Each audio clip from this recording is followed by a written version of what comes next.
Les écarts de salaire entre les chefs d'entreprise et les salariés.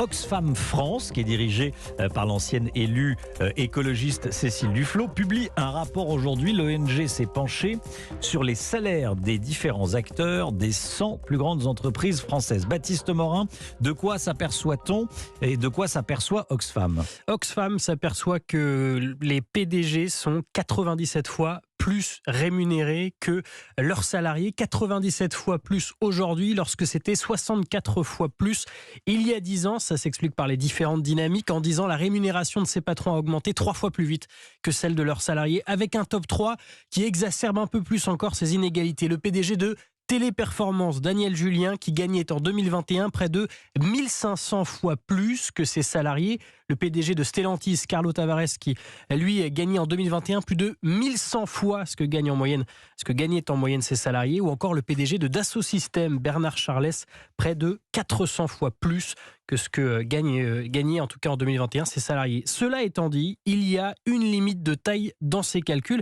Ils ont été faits en prenant comme référence l'année 2021, année exceptionnelle de rebond post-crise sanitaire.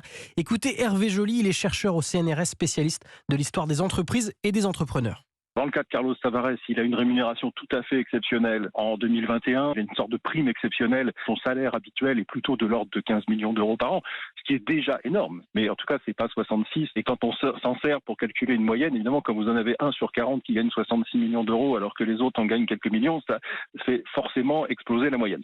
Autre limite soulignée par Hervé Joly, elle concerne les écarts de rémunération entre hommes et femmes à la tête de ces grandes entreprises.